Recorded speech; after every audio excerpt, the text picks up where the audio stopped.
네, 서울 미래 컨퍼런스 이 귀한 자리에 와서 발표하게 돼서 영광이고요. 정말 아주 짧은 시간입니다. 20분 동안에 제가 이 생존의 전략을 어떻게 다 이야기하겠습니까? 그런데 많은 석학들이 이야기하고 있는 애프터 코로나 시대의 생존 전략에 대해서 제가 20분 동안 이 얘기를 하려고 합니다. 우선 내 마음부터 좀 바꿔보자. 내 마음의 표준을 새로운 문명 시대에 맞춰서 바꿔보자. 그리고 거기에서 한번 꼽아봐야 될 일, 9가지를 한번 가져와 봤습니다. 도대체 왜 내 마음의 표준을 바꿔야 하고요. 또 그래서 그럼 뭘 점검해야 되는지 한번 이야기 속으로 들어가 보시죠. 사실 4차 산업혁명, 디지털 트랜스포메이션이라고 불리우는 이 현상은요. 인류가 삶의 공간을 디지털 플랫폼이라는 새로운 곳으로 옮겨가는 현상이라고 볼 수 있습니다. 뭐 인공지능, 로봇, 자율주행차 이런 것들이 미래를 바꾼다고 하지만 아직은 현실화되고 실현된 게 거의 많지 않죠. 그래서 사실 혁명의 본질은 인류가 일상을 바꾼 것이라는 겁니다. 그것도 자발적인 선택에 의해서 말이죠. 저는 그걸 그 원인을 이렇게 이야기합니다. 바로 스마트폰의 탄생입니다. 스마트폰이 탄생하고 나서 올해가 13년인데요. 이제 거의 모든 인류가 스마트폰을 쓰는 것이 표준이 되었다고 해도 과언이 아닙니다. 특히 대한민국은 2018년 퓨 리서치 센터 조사에 따르면 95%의 인구가 쓰고 있습니다. 이 선진국 27개국 평균이 약 한 50% 정도 되는데요. 우리가 어마어마한 정말 비율을 갖고 있는 거죠. 2위인 이스라엘이 88%, 미국이 81%, 일본이 같은 기간 조사에 따르면 59% 정도로 나타났습니다. 그러니까 사실 선진국으로 기준을 본다면 이제 스마트폰을 사용하는 사람이 인류의 표준이다. 그 인류의 이름이 바로 포노사피엔스입니다. 예. 사실 좀 어려운 단어이긴 한데요. 여러분이 익숙하신 호모사피엔스, 인류의 학명이죠. 뜻은 라틴어로 호모는 인간 종족, 사피엔스는 슬기롭다는 뜻인데요. 생물학 하시는 분한테 왜 슬기롭다는 이름을 현생 인류한테 부여했냐 그랬더니 호모 네안데르탈, 호모 크로마뇽 다 멸종했는데 이들만 살아남아서 번성했기 때문에 붙여준 이름이라고 합니다. 그럼 포노 사피엔스는요, 스마트폰을 사피엔스, 슬기롭게 쓰는 인류라고 얘기할 수 있겠죠. 스마트폰을 슬기롭게 쓰는 인류가 이제는 우리 지구 문명, 인류 문명의 표준이 되었다는 뜻입니다. 실제로 그래서 어마어마한 많은 기업들이 이 새로운 문명을 창조하고 있는데요. 한번 보실까요? 디지털 트랜스포메이션, 이 현상을 보여주는 게 바로 세계 10대 기업의 리스트입니다. 지금 1, 2, 3, 4, 5, 6, 7을 한번 보십시오. 애플, 아마존, MS, 구글, 페이스북, 알리바바, 텐센트. 저 기업들은요, 오로지 폰을 든 인류만을 대상으로 하는 기업들이고요. 그리고 과거에는 없던 문명을 창조하면서 새롭게 이 1위부터 7위에 입성한 기업들입니다. 애플이야 뭐 스마트폰을 창조한 기업이니까 말할 것도 없고요. 아마존은 포노 사피엔스들의 표준 쇼핑 기업. 마이크로소프트는 원래 윈도우즈라는 걸 25억 카피를 판 기업입니다. 그래서 전 인류의 비즈니스 플랫폼 표준을 만들었는데 최근에는 애주어라는 클라우드 서비스까지 세계 1위를 차지하면서 포노족의 비즈니스 표준 플랫폼을 만든 기업이죠. 4위와 5위인 구글과 페이스북은요, 광고 기업입니다, 실제로는. 매출의 86%, 97% 광고니까요. 그런데 광고는 방송을 하고 신문을 내고 잡지를 내서 그걸 노출시키면서 하는 거다라는 기존의 통념을 깨고요. 유튜브를 열어놓고 여기 와서 놀아보세요. 페이스북 열어놓고 여기 와서 노세요. 그랬더니 한 달에 20억 명이 실제로 자기들이 와가지고 놀면서 거기서 시간을 보내면서 거기서 새로운 광고 형태를 만들어낸 거죠. 말하자면 과거에 없던 새로운 문명을 창조하고 세계 탑5에 들어간 기업이라는 겁니다. 그걸 따라한 기업도 아시아 최고가 됩니다. 바로 알리바바 텐센트인데요. 우리는 쉽게 중국이 제조국가라고 얘기합니다. 제조 비중 높죠. 그런데 중국의 1, 2등. 중국의 전 국민들이 최고라고 생각하는 기업은 알리바바 텐센트. 디지털 플랫폼에서 거래하고 포노 사피엔스들만을 상대하는 기업이라는 겁니다. 이게 세계 7대 기업. 여기에 모인 돈이요. 무려 1경원을 넘었습니다. 여러분, 제가 이걸 2015년부터 추적했고요. 2016년 1월 1일에 체크했을 때 6,880조. 코로나 이후에 무려 40%가 증가했습니다. 이걸 누가 투자했을까요? 전 세계에, 네, 맞습니다. 투자 자본이 투자했고요. 또 하나가 있죠. 요즘 우리나라도 동학개미, 서학개미 그럽니다.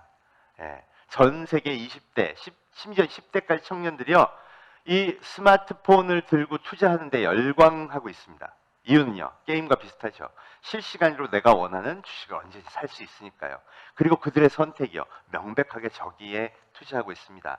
선택의 기준은 뭐죠? 주식을 살 때는요, 다른 어떤 기준도 없습니다. 미래에 올라갈 것 같은 기대가 높은 주식을 삽니다. 결국 전 세계 투자 자본과 전 세계 동학개미, 서학개미들이 선택한 기업은 저기라는 겁니다. 이래서 포노사피엔스 문명은 정해진 미래라고 얘기하죠. 애프터 코로나 시대를 이끌 문명도 포노사피엔스 문명이라고 얘기할 수 있습니다. 그래서 제가 첫 번째 코드로 삼은 게 바로 디지털 트랜스포메이션, 모든 부는 디지털 플랫폼으로 이동 중이다. 여기서 우리가 해야 될 일은요, 내 마음의 표준을 디지털 공간으로 이동시켜야 한다는 겁니다. 실제로 이 엄청난 돈은요, 택시, 호텔, 금융, 방송, 유통을 전부 바꿨죠. 아까 주 작가님이 얘기한 대로 2010년 이후 10년 만에 이제 세계의 택시를 타는 표준은 우버 형식이 되었고요. 호텔도, 금융도, 방송도, 유통도 다 바뀌었습니다. 여러분, 대한민국 국민한테 작년에 설문을 했습니다. 저녁 7시 이후 가장 많이 보는 매체가 무엇입니까? 그랬더니 56.7%가 유튜브라고 대답합니다. TV를 본다고 대답한 분들은 28%예요. 나머지 72%는요. 영상은 당연히 폰으로 보는 거지. 네, 달라졌습니다. 금융은 어떨까요? 대한민국 70%의 국민이 모바일 뱅킹을 사용합니다. 은행은 이제 지점을 여는 게 표준이 아니라요, 여기에 앱을 여는 게 표준이 되었다는 거죠. 이렇게 되니까 전부 바뀌죠. 제일 논란이 많았던 것 중에 작년에 배달의 민족입니다. 이 매각 가격이 4조 8천억이었는데요. 코로나 이후 딜리버리 히어로즈의 주가가 오르면서 지금 현재 배달의 민족의 실제 가치는 9조 6천억이 됐습니다. 여러분, 그런데 우리는요, 정치권에서 저거 공공 앱이면 다 망가뜨릴 수 있어, 다 대체할 수 있다고 장담을 합니다. 여러분, 그럼 딜리버리 히어로즈가 미친 거죠. 무려 4조 8천억의 돈을 주고 배달의 민족을 인수한 건 정말 잘못한 거니까요. 그런데 그런 관점에서 보니까 가만히 있어봐. 카카오가 35조 기업인데 여기 개발자들 많이 계시겠지만 똑같이 카카오를 카피하는데 100억이면 충분합니다. 야, 100억을 투자해서 35조 기업을 만들어? 유튜브도 마찬가지네요. 똑같이 만드는 건 어렵지 않아요. 왜 그런데 우리가 이런 생각을 할까요? 왜 그런 투자를 하지 않고 있을까요? 안 되는 걸 아니까요. 우리가 이런 생각을 한 근본적인 이유가 뭐냐? 사회의 근간이 제조업에 뿌리를 두기 때문입니다. 스펙을 똑같이 만들면 똑같은 걸로 승부할 수 있어. 자동차도, TV도, 냉장고도, 에어컨도, 스마트폰의 메모리까지 기술적으로 똑같이 만들고 좋은 상품을 같은 가격에 만들면 성공할 수 있다고 믿고 있기 때문에 플랫폼의 가치를 인지하지 못하는 것이죠. 여러분, 이 모든 기업, 세계 7대 기업, 모든 기업, 플랫폼 기업들의 가치는요, 자발적으로 찾아오는 사람들의 팬덤입니다. 실제로 인류는 이미 디지털 플랫폼으로 생활 공간을 이동했습니다. 자카탈리라는 프랑스의 미래학자는요, 음악 소비 변화를 보면 미래를 예측할 수 있다고 했어요. 소비는 특히 그렇습니다. 소비의 첫 단계는 욕망이 발생하는 거죠. 왜 음악을 갖고 얘기하느냐? 가장 보편적이고 가장 인류한테 오래된 소비재이기 때문에 그렇다고 합니다. 우리가 음악을 듣고 싶다. BTS의 다이너마이트가 떠오른다. 그럼 우리는 이제 자연스럽게 폰을 열고요, 플랫폼에 접속해서 누르면 바로 음악이 나옵니다. 즉, 뇌에서 욕망이 발생한 이후 2, 3초 내에 그 욕망이 충족되는 것이죠. 이런 도파민이 분비되고 뇌는 그 경험을 기억합니다. 아탈리의 이론에 따르면 그 압도적인 한 번의 경험이 다른 소비에도 작동한다는 거죠. 떡볶이가 먹고 싶어. 폰이 열리고 플랫폼에 접속해서 주문을 합니다. 만약 이 경험이 정말 좋다고 하면요, 인류는 급격하게 글로 이동하는 것이죠. 이것은 인간, 생물학적 한계를 가진 인간의 자연스러운 진화 과정이라고 설명합니다. 그럼 어떻게 될까요? 더군다나 코로나 이후에 나는 감염의 위험으로부터 해방되고 싶다고 한다면 더더욱 빠르게 디지털 플랫폼으로 생활 공간을 이동시키지 않을까요? 인류는 이미 선택을 했습니다. 대한민국 국민의 70%가 모바일 뱅킹을 이용하고 대한민국 국민의 72%가 폰으로 영상을 보는 사회가 된 건 인류의 자발적인 진화 과정이라는 것이죠. 그럼 앞으로 내 마음의 표준은요. 디지털 플랫폼에서 설계를 해야 됩니다. 공부를 하는 것도 업무를 보는 것도 디지털 플랫폼의 표준. 코로나가 끝나고 정상이 회복되겠다고 기대하는 것이 아니라 이게 표준이고 오프라인에서의 장점이 있다면 그건 최대한 살려야 한다라는 생각의 전환을 이루어야 한다는 겁니다. 디지털 플랫폼이 중요해지면요. 거기서 생활하는 인류는 거기에 흔적을 남기죠. 그 모든 흔적을 분석하면 인간의 욕망을 읽을 수 있고요. 그게 바로 빅데이터 분석이 됩니다. 그래서 이제 비즈니스에서 빅데이터 분석은 거의 표준 작업이 됐고요. 그 분석을 기반으로 해서 AI를 적용해서 소비자 맞춤형 서비스를 제공하는 것이 진짜 AI가 중요한 이유가 되었습니다. 이미 아마존, 넷플릭스, 유튜브 이런 데들이 전부 이런 서비스를 제공하고 그리고 그걸 통해 더 많은 소비자를 자기네 플랫폼으로 끌어들일 수 있었죠. 그래서 앞으로 비즈니스를 설계한다. 그럼 인류의 생활 공간은 디지털 플랫폼이고 빅데이터와 AI는 반드시 생각해야 한다는 것입니다. 두 번째 코드는요. 이걸 만들어가고 있는 포노 사피엔스들이 기존의 문명과는 다른 생각의 지평을 가졌다는 겁니다. 그게 바로 메타인지인데요. 일반적으로 메타인지는 나는 이걸 할 수 있어, 할 수 없어를 구별한 능력이라고 합니다. 그 능력을 다르게 만든 문명이 바로 포노사피엔스 문명입니다. 이 세계 5대 플랫폼 그리고 우리나라의 네이버, 카카오, 다음 중국의 BAT 이런 기업들이 보여준 문명의 대표적 특징이요. 아까 말씀하셨지만 개방과 공유입니다. 특히 지식의 공유. 이 모든 개발자들은요. 지금도 오픈소스를 기반으로 지식을 공유해서 새로운 플랫폼들을 만드는 일들을 하고 있습니다. 그렇게 되면요. 엄청난 지식이 이 인터넷 플랫폼상에 쌓여있죠.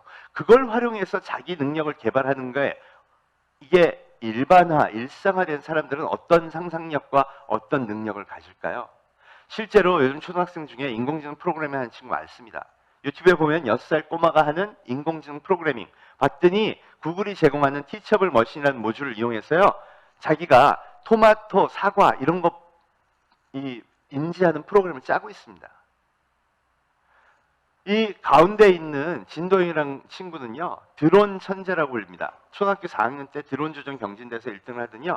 초등학교 5학년인 지금은 그걸 바탕으로 이 프로그래밍 드론을 하고 있어요. 여기에 인공지능을 탑재하면 어떻게 될까요?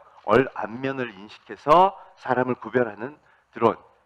이걸 만들고 있다는 겁니다. 초등학교 5학년인데. 누가 학교에서 정규 교육으로 가르쳐 주나요? 안 가르쳐 줍니다. 어떻게 그걸 할 수 있다고 배웠을까요? 드론 조종법을 익히면서 유튜브에서 탐색을 하고요. 커뮤니티에 가입해서 형들의 도움을 받습니다. 오픈소스를 기반으로 새로운 지식을 확대해서 이걸 경험하고 나니까요. 그 다음엔 이걸 할 수 있겠구나. 새로운 능력과 새로운 해안이 생기는 거죠. 이런 친구들이 자라서 어떤 사람이 됐냐? 여러분, 비탈릭 부테린, 암호화폐 이더리움의 창시자입니다.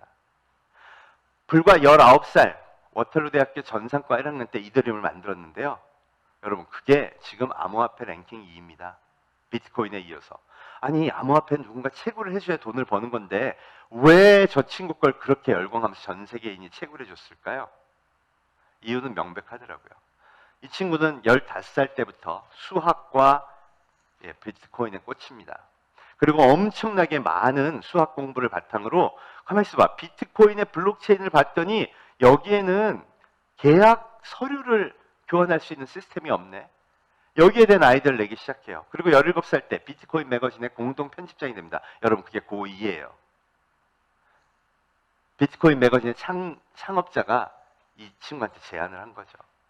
그리고 거기서 많은 아티클과 새로운 이론을 제시하고요. 19살 때 만들어낸 게 바로 이더리움입니다. 왜 이런 게 가능할까요?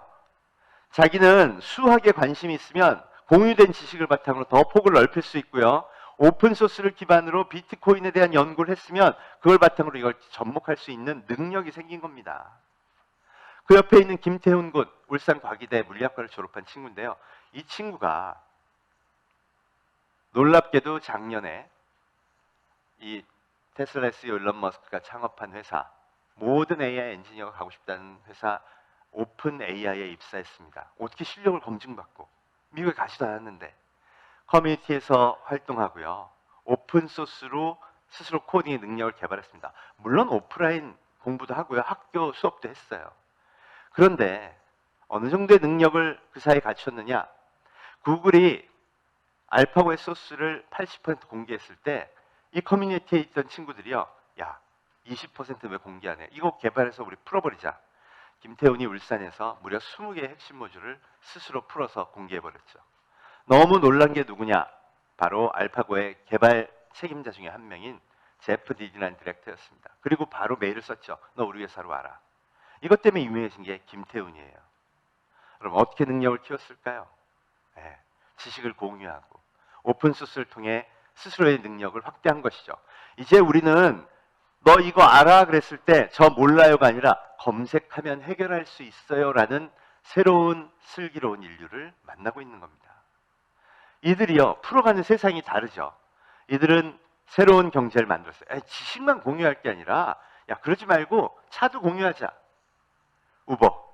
호텔도 공유하면 어때? 배달도 공유하자. 배달의 민족. 그러면서 소위 쉐어링 이코노미를 만들었고요. 그게 정착한 형태가 바로 플랫폼 경제입니다.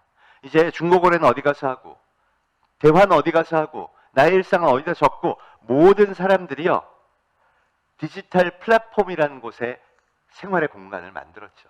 여러분, 전체 대한민국 인구의 72%가 TV를 안 봅니다. 그럼 TV 광고를 내면요, 28%한테만 효과가 있죠. 나머지는 어떻게 구매하고 있을까요? 커뮤니티에 가서요. 그들의 리뷰를 보면서요. 서로 소통하면서. 이런 새로운 경제 체제를 만든 거고요. 그게 이 언택트 이코노미로 이어지면서 더욱더 공고화되고 있다는 겁니다. 주 작가님이 말씀하신 대로 어느 면에선 단절이 일어나고 있지만 이 디지털 문명은요, 이제 완벽하게 사실은 자리를 잡고 있죠. 그걸 주도한 세대가 바로 밀레니얼 세대와 G세대입니다. 밀레니얼 세대, 1980년 이후 태생. 이들이 왜 물리적으로 특별하냐? 어려서 인터넷을 경험한 세대죠. 저는 우리나라에서의 기준을 이렇게 잡습니다. 싸이월드에 미니미 좀 만들어보고 집도 꾸며보고 BGM 깔고 도토리 거래도 해본 사람들이죠. 여러분, 그 사람들은 문명을 알아요. 온라인 공간, 메타버스라고 불리우는 이 새로운 가상공간에서 어떻게 생활하는 게 익숙한지를 압니다. 그러니까 그들이 이 문명을 잘 창조할 수밖에 없는 거죠. 저는 X세대입니다. 저는 그래서 이 문명에 대해서 M세대보다 절대 나을 수 없어요. 왜? 태어나서 어렸을 때 인터넷이 없었으니까요. 왜 이 시대를 혁명이라고 부르느냐? 원래 사회는요, 나이가 들면서 점점 리더가 되는 겁니다. 대한민국의 지금 의사결정권자 50대 중반이라고 할 수 있는데요. 제가 왜 그렇게 얘기하냐? 국회의원 평균 나이가 55세입니다. 법을 만드는 사람들이 그러니까요. 그런데 이 세대들이 지금 억울한 혁명 시대를 만난 겁니다. 왜 그렇게 얘기하냐? 여러분, 제가 예를 들어 은행에서 근무했으면요, 은행 지점장이 되어서 열심히 배웁니다. 베이비붐 세대 1950년대 태어나신 분들이 전부 가르쳐 주죠. 그래서 저는 야, 저분한테 배워서 더 나은 지점장이 되고 정말 멋지게 지점 업무를 수행해야지. 그래서 지점장이 딱 되려 그러는 순간, 죄송합니다, 모든 지점은 이제 앞으로 폐쇄하겠습니다. 왜? 대한민국 국민의 70%가 모바일 뱅킹을 하니까 이제는 디지털 뱅킹이 필요하지, 지점이 더 필요하지 않다는 겁니다. 여러분, 이러한 현상이 혁명이에요. 뒤집어지는 거죠. 아픕니다. 문제는 이걸 어떻게 해결할까 하는 거죠. 이제 M세대, 심지어는 그 뒤를 이어 태어난 1995년 이후 태생인 G세대가 새로운 문명을 만듭니다. 아까 말씀드렸던 비탈릭, 부테린, 김태훈 이런 친구들이 전부 95년 이후에 G세대입니다. 왜 이들이 유리하냐? 여러분, 15살 때부터 스마트폰을 끼고 살았어요. 그래서 이 스마트폰이 신체의 일부가 된 인류의 작동 원리를 본능적으로 아는 거죠. 우린 이더리움을, 암호화폐를 배워야 알았다면 이들은 이건 당연히 신체 일부로 작동하는 거 아니야? 라고 해서 암호화폐의 개념을 훨씬 더 쉽게 전개하는 겁니다. 이들이 이제 표준 문명을 창조합니다. 그들이 왜 그걸 할 수 있느냐? 바로 상상력이 달라지기 때문이죠. 학습 방식이 달라지면 상상력도 실행 능력도 완전히 달라집니다. 한번 보실까요? 대한민국 표준, 코로나 확진자가 나오면 보도 참고 자료를 작성하죠. 그리고 매일 아침 10시에 발표합니다. 이게 어른들은 하도 불편하지 않아요. 이게 불편했던 사람들이 누구죠? 포노 사피엔스. 26살 이동현 대학생은요. 이동훈 대학생. 이 친구는 아니 이 데이터로 어떻게 나를 안전하게 지킬 수 있어? 내가 오늘 강남역에 갈 건데 그 근처에 확진자가 있는지 없는지 맵을 기반으로 색깔별로 표시해 줘야 내가 조심할 거 아니야. 그래서 직접 만들어요. 만든 시간은 딱 이틀 걸렸습니다. 아니 그걸 어떻게 이틀 만에 만들었어 그랬더니 오픈소스로 학습해서 메르스 때 걸 알고 있었어요. 여러분 데이터는 똑같은데 결과물은 이렇게 달라요. 정부에서도 이렇게 생각을 했겠죠. 그런데 무슨 회의 결과가 나왔을까요? 기획하고 발주하고 입찰하는데 4개월은 걸릴 겁니다. 여러분 이게 실행 능력의 차이예요. 심지어 코로나 확진자가 재확산되면서 야 아침 10시 말고 라이브로도 못 보냐? 그랬더니 20살 20살 대학생 1학년 마치고요. 군대 가기 전에 자기 개인 프로젝트 하는 친구 해결해버립니다. 여러분 뭘 보고 라이브로 확진자를 보여준지 아세요? 5천만 국민이 매일 받고 있던 재난안전 문자예요. 그걸 딱 본 친구가 야 재난안전 문자를 자동으로 읽어서 실시간으로 표시해주면 라이브가 되겠네. 그래서 만들어요. 여러분 어느 게 미래의 표준이 될까요? 이미 데이터는 입증을 합니다. 보도자료 다운받는 사람이 몇 명일까요? 코로나 라이브는 작성한 지 일주일 내에 800만 1000만의 국민이 들어가서 확인하고 이용했습니다. 새로운 문명은 이렇게 창조되는 겁니다. 우리나라 교육 바꿔야죠. 이번에 경험했습니다. 아니 수능의 성적이 교육의 최대 목표라면요. 아이들 이제 왜 학교 왜 가야 돼요? 일타 강사의 훌륭한 강의를 들었더니요. 문제풀이 귀신 만드는 데는 훨씬 나아요. 다 검증이 끝났어요. 심지어 전염될 수 있으니까 오지 말래요. 학교에. 그럼 학교가 왜 필요한 거죠? 교육의 방향이 바뀌어야 됩니다. 생각해보면 수능 전문, 문제풀이 전문가가 나온다고 해서 사회에서 할 일도 이젠 점점 없어질 것 같아요. 그래서 교육이 이미 바뀌었습니다. 프랑스의 공공 IT 학교 에콜 42는요. 18세, 33세 청년이면 누구 나올 수 있고요. 학비도 없어요. 그런데 교사도 없고 수업도 없습니다. 스테이지 1, 게임처럼 이 문제를 해결하시오. 그럼 전부 매달려서 검색하고 오픈소스 갖다 활용하면서 그 문제를 풀어야 됩니다. 못 풀면요. 다음 스테이지로 갈 수가 없어요. 그렇게 해서 3년 동안의 과정을 전부 이수하면요. 문제 해결의 전문가가 되죠. 특이한 건 뭐냐? IT 전공을 한 청년은 절대 입학 불가입니다. 말하자면 난 예술 전문가였고 큐레이터 전문가였고 인문학도였고 그런데 그런 사람들이 새로운 문제 해결 능력을 배워서 사회에 나가면 어떻게 될까요? 네, 새로운 콘서트를 디지털 플랫폼 기반으로 기획하는 인재가 되는 겁니다. 지금 우리 사회에서 가장 필요한 영역들이 되는 거죠. 이게 공공의 영역에서 준비해야 될 일들이에요. 캠퍼스가 없어서 특이한 도전이다 했던 미네르바 스쿨 이제 표준됐죠. 코로나 시대에 온라인으로 학습합니다. 특이한 건 뭐냐? 컨텐츠가 달라진 거예요. 지식을 주입하기 위해서 수업을 하는 게 아니고요. 온라인으로 협업해서 문제 해결을 하도록 합니다. 기사 많이 났었죠. 카카오에 찾아가고 네이버에 찾아가고 서울시와 협업해서 도대체 디지털 서비스 새롭게는 어떻게 개발해야 돼? 그걸 한 학기 내내 연구하고 협력합니다. 그리고는요. 그걸 전부 온라인으로 같이 회의하고 그 문제 방안을 찾아내요. 지식을 공유하고 흡수해서 새로운 방식, 문제 해결 찾아내는 일을 지금 새로운 인재들이 하는 거죠. 우리한테 이런 전환이 필요한 겁니다. 지금 혁명시대, 사실 대한민국에 제일 어려운 사람들이 누굴까요? 최근 기사에 따르면요. 하루에 소상공인이 1100개씩 문을 닫고 있습니다. 왜 그런지 너무 명확하죠. 만약에 대한민국에 지금 정말 코로나가 어려운 사람들이라면 우리는 일정 부분 실패한 겁니다. 그걸 극복하려면요. 회복 탄력성이라는 게 필요합니다. 심리학자들은요. 그 회복 탄력성을요.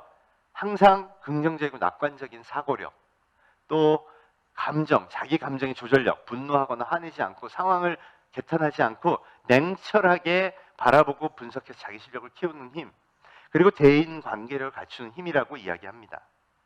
그런 사람이 실패를 극복하고 다시 성공한다는 것이죠. 그런데 이걸 잘 보니까요. 그럼 식당을 오프라인에서 하다 실패하면 또다시 용기를 내서 식당을 오프라인에 다시 만들면 성공할까요?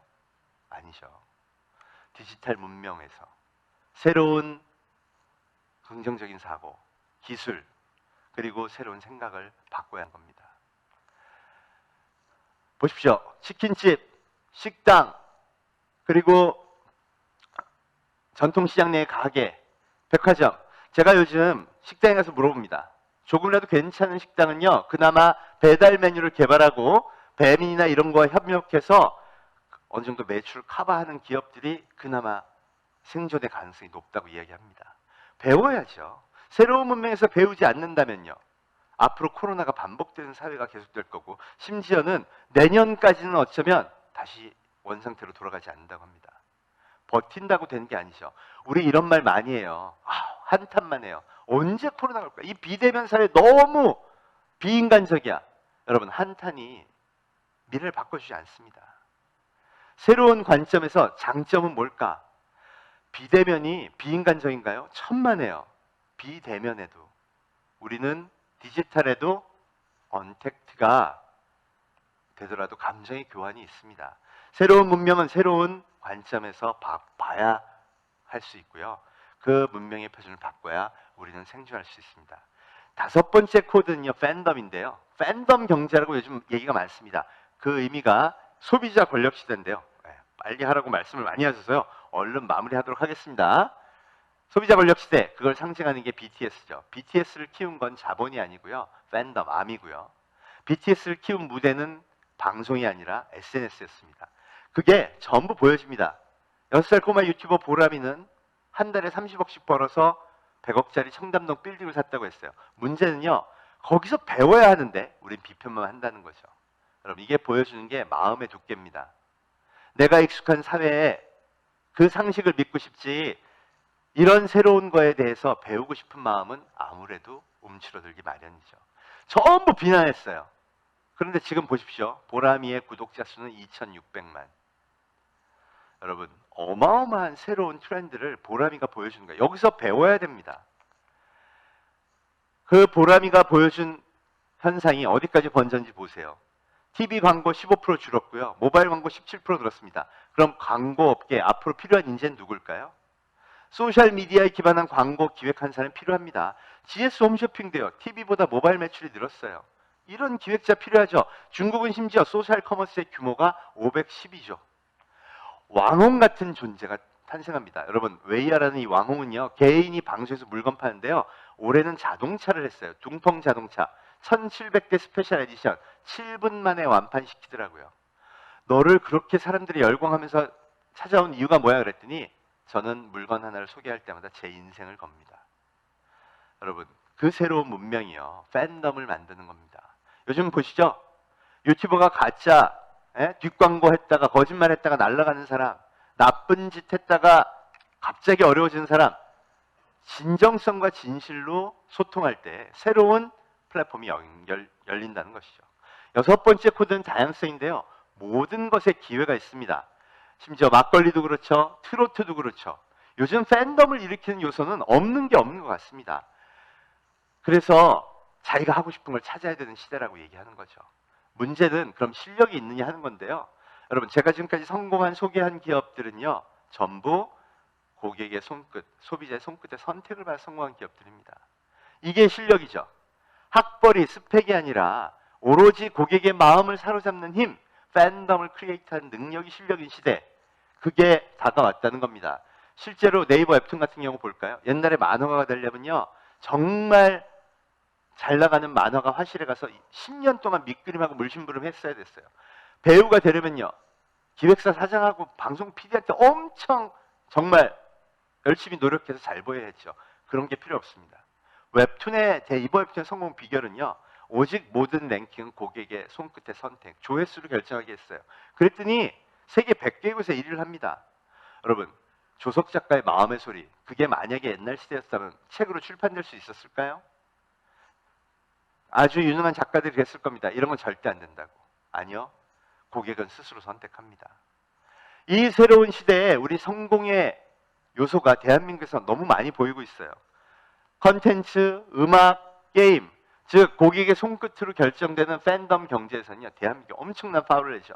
지난 3개월 이 집콕 생활하는 동안에 아시아에서 최고의 그 넷플릭스 최고의 선택을 받은 드라마들은 전부 한국 드라마였습니다. 사랑의 불시착, 사이코지만 괜찮아. 일본에서도 이게 1, 2위였어요. 우리에게 팬덤이 있습니다. 그걸 만든 힘이 뭔가 봤더니 경험을 좋게 만들어야 되고요. 그러려면 실력이 있어야 됩니다. 야, 정말 좋은 사회죠. 공정한 경쟁입니다. 거기다가 진정성이 있어야 돼요. 마음의 휴머니티도 깔고 있어야 됩니다. 세심한 소통을 할 줄 아는 기업이 성공한다고 합니다. 여러분, 팬덤으로 성공한 기업 볼까요? 애플. 에어팟 프로를 작년에 14조 원어치 팔았어요. 새로운 폰이 나왔고요. 접을 수도 있고요. 최고의 5G도 탑재했어요. 됐고 아이폰 주세요. 이게 7억 명입니다. 2400조의 힘은 팬덤의 힘이죠. 테슬라 세계 최고의 자동차 회사 됐어요. 도요타를 꺾고 450조 기업이 됐습니다. 이유는요. 타보니까 너무 좋아. MZ세대는 열광하면서 탑니다. 이게 팬덤 경제의 교훈이죠. 8번째 코드는 휴머니티입니다. 디지털 문명이 진짜 인간성이 상실되었을까요? 아닙니다. 더 엄격합니다. 조금의 실수도 잘 용납하지 않아요. 거짓말하면 안 돼요.